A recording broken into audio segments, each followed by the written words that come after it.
বগুড়ার সন্তান মাননীয় প্রধানমন্ত্রী জনাব তারেক রহমান কিছুদিন আগে বগুড়া আলতারপুরনেসা খেলার মাঠে আনুষ্ঠানিকভাবে লক্ষাধিক মানুষের জনসভায় ঘোষণা দিয়েছেন যে বগুড়া বিমানবন্দরটি আন্তর্জাতিক কার্গো ফ্যাসিলিটি সহ খুব দ্রুত সময়ের মধ্যে চালু করা হবে। এই ঘোষণার প্রেক্ষিতে বিমান এবং পর্যটন মন্ত্রণালয়ে মাননীয় প্রধানমন্ত্রীর কার্যালয় থেকে একটি অনুশাসন জারি করা হলে মাননীয় বিমান ও পর্যটন মন্ত্রণালয় এই বিষয়টি নিয়ে কাজ শুরু করেন। এখানে কিন্তু একটি বড় ধরনের প্যাকেজ খবর এই অঞ্চলের মানুষের জন্য আছে। প্রথম হচ্ছে যে বর্তমান যে জায়গাটি এটি বিমান বাহিনী তাদের ট্রেনিং স্কুল হিসেবে ব্যবহার করছে, কিন্তু বিমান বাহিনীর প্রধান ইতিমধ্যেই ঘোষণা দিয়েছেন বা বলেছেন যে এটি ইতিমধ্যেই উত্তর অঞ্চলের মধ্যে রংপুর এবং রাজশাহী বিভাগ মিলে প্রথম বিমান বাহিনীর বিমান ঘাঁটিতে ইতিমধ্যেই রূপান্তরিত হয়েছে এবং এটা অনুমোদন হয়েছে। এটাই অঞ্চলের মানুষের জন্য একটি সুখবর। দ্বিতীয় হচ্ছে এই আন্তর্জাতিক বিমানবন্দরে পাইলটদের জন্য একটি ট্রেনিং সেন্টার হবে, যেটি বিমান বাহিনী পরিচালনা করবে, তাদের অফিসারদের ট্রেনিং হবে এবং বেসরকারি মানুষের বাচ্চাদেরও, ছেলে এবং মেয়েরাও যারা শিক্ষিত তারাও এখানে পাইলট হিসেবে প্রশিক্ষণ নিয়ে পাইলট হয়ে বিভিন্ন বেসরকারি বিমানে বা বাংলাদেশ বিমানে তারা চাকরি করতে পারবে।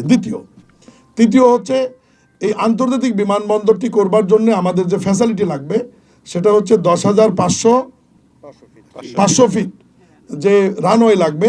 এটার ব্যাপারে আজকে সিদ্ধান্ত হয়েছে। এই ব্যাপারে আমরা ফিজিবিলিটি স্টাডি করে এটা আমরা প্রস্তুত করব এবং আন্তর্জাতিক বিমান এখানে ওঠানামা করবে, অভ্যন্তরীণ বিমান ওঠানামা করবে এবং কার্গো বিমান ওঠানামা করবে। এই অঞ্চলের মানুষের উৎপাদিত কৃষিপণ্য সহ আমাদের বগুড়া যে লাইটিং ইঞ্জিনিয়ারিং আছে এবং ভারী শিল্প আছে, এই সমস্ত শিল্প যেগুলো মায়ানমার সহ মালয়েশিয়া, দুবাই বিভিন্ন জায়গায় রপ্তানি হচ্ছে, সেগুলো সরাসরি এই বিমানবন্দর থেকে আপনার কার্গো ফ্যাসিলিটির মাধ্যমে, কার্গো বিমানের মাধ্যমে আমরা রপ্তানি করতে পারবো। সব মিলিয়ে আমাদের সবজিও যাবে এখান থেকে। সব মিলিয়ে আমাদের যে বিষয়গুলি আমি আরেকবার বলি, এটা অলরেডি বাংলাদেশ বিমান বাহিনীর উত্তর অঞ্চলের জন্য প্রথম ঘাঁটি হিসেবে এটা রূপান্তরিত হলো। এটি আন্তর্জাতিক মানের বিমানবন্দর হচ্ছে, যেখানে কার্গো ফ্যাসিলিটি থাকবে এবং রানওয়ে 10,500 ফিট হচ্ছে এবং আধুনিক একটু আপনার এয়ারপোর্টের যে ফ্যাসিলিটি লাগে আন্তর্জাতিক মানের সেটা হবে এবং পাইলটদের একটি ট্রেনিং হবে, যে ট্রেনিংয়ে বিমান বাহিনীর পাইলটরা ট্রেনিং নেবে এবং বেসরকারি পাইলটও এখান থেকে তৈরি হবে। তো সব মিলিয়ে এই অঞ্চলের মানুষের জন্য একটি সুখবর। আমি শুধু আপনাদের মাধ্যমে এই অঞ্চলের মানুষকে অনুরোধ করব, আপনাদের ঘর বাড়ি আশেপাশে যেটা যেরকমই আছে নতুন করে সুবিধা নেওয়ার জন্য আর নতুন করে কিছু তৈরি করবেন না, কারণ অধিগ্রহণ যেটা হবে এটা খুব সুবিধাজনক অধিগ্রহণ। বাংলাদেশ সরকারের ঘোষণা আছে যে যার যেটা মূল্য সেটা 3 ডবল তারা পান, ফলে এটি খুব লাভজনক। আপনারা আমাদেরকে সহায়তা করবেন, স্কুলের সমস্যা আমরা সমাধান করে দেব এবং এই বিমান ঘাঁটিতে বিমান বাহিনীর পক্ষ থেকে আন্তর্জাতিক মানের কয়েকটি শিক্ষা প্রতিষ্ঠানও তারা তৈরি করবে বেসামরিক পাবলিকের জন্য এবং সামরিক অফিসারদের জন্য। তো সব মিলিয়ে 200-র বেশি সার্ভিস ও ফিচারে লেনদেনের সব বিকাশ অ্যাপে সম্ভব। আজকে বগুড়াবাসীর জন্য এবং উত্তরাঞ্চলবাসীর জন্য আমি এটা মনে করি সুসংবাদ। মাননীয় প্রধানমন্ত্রী জনাব তারেক রহমানের নির্দেশে আজকে আমরা এখানে এসেছি। কিছুদিন আগে এখানে উনি এসেছিলেন, বগুড়াবাসীর কাছে উনি বলে গিয়েছিলেন যে এখানে আন্তর্জাতিক বিমানবন্দর হবে। সেটার লক্ষ্যে আজকে আমাদের এখানে আসা। তা আসলে আমি মনে করি বগুড়াবাসী অনেক ভাগ্যবান। আমাদের যাত্রাটা কিন্তু আমরা বগুড়া দিয়েই শুরু করেছি।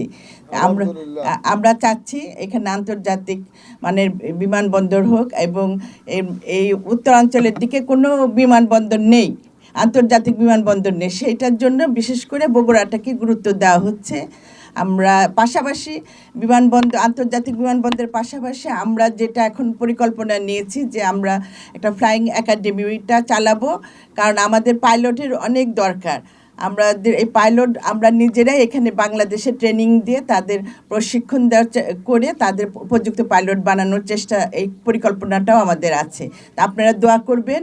আমরা মাননীয় প্রধানমন্ত্রী জনাব তারেক রহমানের নির্দেশে আমরা যে দায়িত্ব পেয়েছি সেটার জন্য আমরা বিশ্বাস এবং আস্থার মাধ্যমে সমাপ্ত করতে পারি, এই দোয়াটা আপনারা করবেন। প্রধানমন্ত্রী প্রতিশ্রুতি দিয়েছেন এবং বগুড়াবাসীর দাবি অনুযায়ী বগুড়া বৃহত্তর বগুড়াবাসী সেখানে আপনার বগুড়া, জয়পুরহাট, কুষ্টিয়া এবং অন্যান্য জেলাগুলিও উপকৃত হবে যে এখানে যদি একটা এয়ারপোর্ট করা যায়।